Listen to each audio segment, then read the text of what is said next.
actually adapting some of them into my own practice. I steal some things. Oh, very good.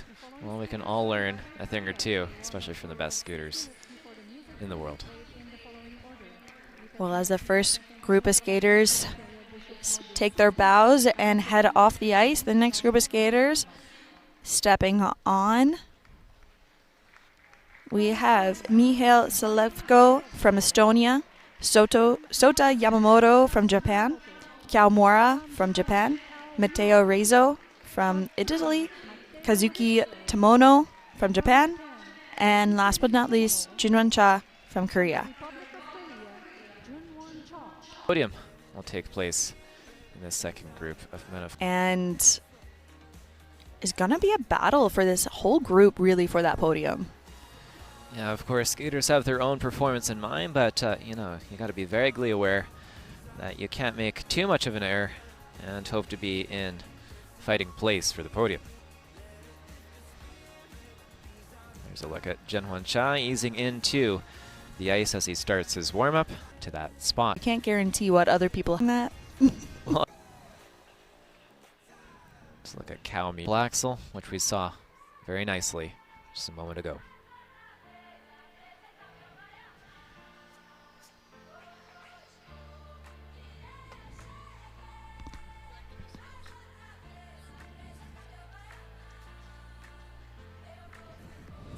Junhwan really taking his time. He is last to go in the starting order. No need to rush. Just really ease into things here. Make sure he's feeling comfortable before he begins warming up his jumps.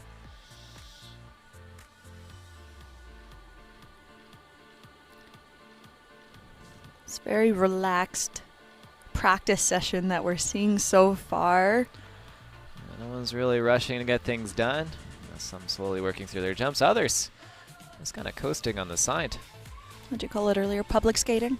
Well, public skating. Maybe at the end of the session, they're all kind of doing their laps in the same way, but they are thinking about what they're about to do, where other quad toe. He was taking some time before his combo from Sota Yamamoto. Another nice triple axel from Mihail.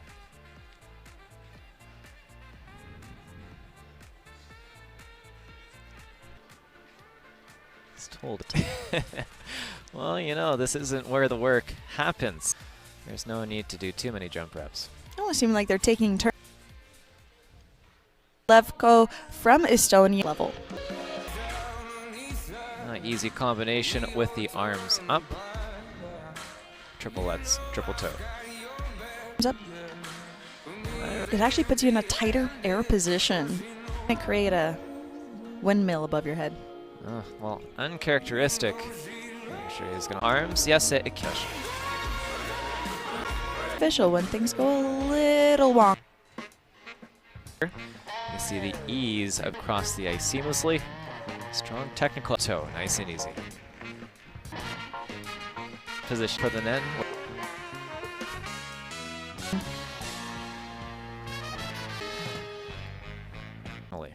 Very exit. Hitting tango. Going over it at toe. Just getting arm movements, the angular.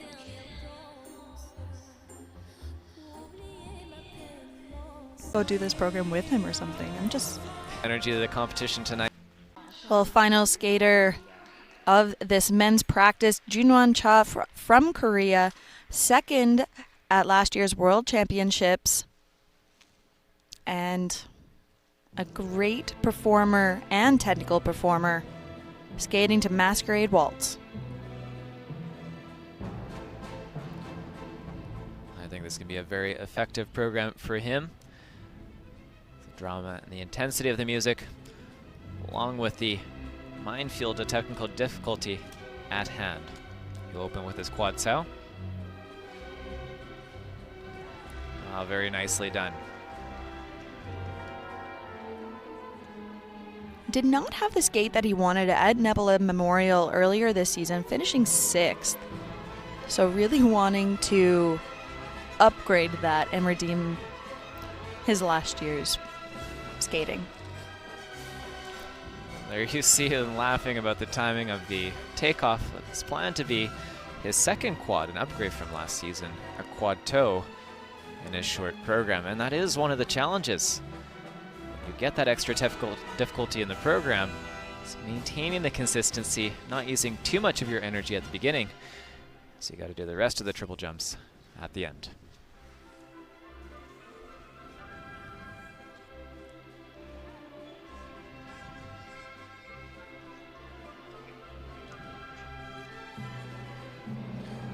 Continuing with his typical program layout, however, has to do a triple axel in the second half, and that one, exactly what he was looking for. Nice timing on the takeoff and checkout.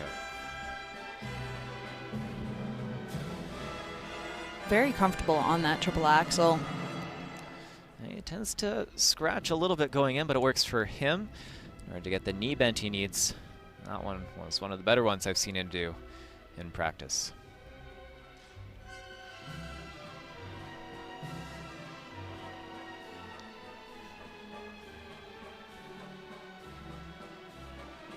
Taking a little breather before he attacks his step sequence. And look at the speed.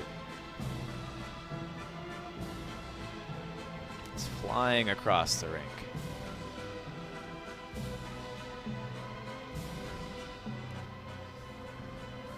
Really matching the grandness of this masquerade waltz theme. I love that move right in front of the judges as well. Trying to coordinate the arms on his twizzle. I'm still trying to figure out how his arms actually moved, but it was very effective. That's effective to be sure. Oh, nicely choreographed step sequence and well performed as well. Ooh. Well, I'm really looking forward to seeing what he has to offer in this short program later tonight.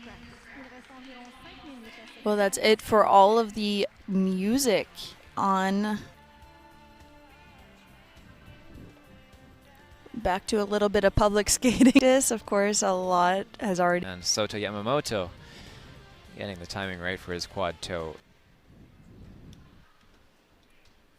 So, Kevin, after watching these last two practices, what are your predictions for the men's short program? Oh, I don't know. I think it'll be anyone's game who skates well technically, and it's anyone's guess at this point in the season. Cow just figuring out the timing of his quad loop. He nailed one yesterday. I'll be looking to do that in his free program. Back to predictions, though. I think that Cow, in general, has been very strong. I predict he might take the top spot. Junhwan Cha, excellent performer, wonderful skating skills. He has a very technically difficult free program planned. That's whether he can do that second quad in the short and third quad in the free. I think he'll take the silver medal. Third place, I think, will be very competitive, though, as well. Teo Rizzo, not getting the timing on that quad loop either. He tends to bring it up. I think he might take the third position. Overall, it'll be a really close competition. Really no room for error amongst this group of men skaters. Yeah, that's what's so difficult is you put that pressure not only on yourself, but you want to achieve a certain result, and you know that potentially other skaters aren't going to make a mistake. You have to be perfect yourself, not only with your easier elements, but with your difficult, high-risk elements as well. Cow is really analyzing these quad jumps. They're just not quite firing the way he wants them to on this practice. Yeah, he tends to be extremely consistent with the toe and the axle. I don't think that'll be much of a problem. His edge jumps have been looking just, not exactly what he's looking for. I'd be happy with landing a quad cell like that any day. Too. But maybe looking for a stronger landing the way he does it in practice. I think he's getting geared up for another here. This one after the other. Oh, that was probably more of what he was looking for. That was gorgeous. Okay. Now he's got to be ready to go with that. Hope to see one like that later today in the short program. Were you someone that just really wanted to have an amazing practice, or were you okay with making a few mistakes? I think adequate was okay. It didn't have to be spectacular, but yeah, I have the feel for that. I wasn't way off on the axis. I wasn't tight on the landing. everything feeling comfortable was good for me. And then you bring it up for the competition just that little bit. Well, that's all for the men's short program practices. Be sure to tune in at 8:10 p.m. local time for their short program competition hosted by Ted Barton and analyzed by Kevin Reynolds. On behalf of Kevin and everyone here at Skate Canada Productions, we thank you for your continuous support. Please don't run away. Get yourself ready to join myself and Ted for the women's short program competition starting here in 45 minutes at 2 p.m. local time. So grab a snack, do whatever you need to do, but come back. Please. It's going to be a good one.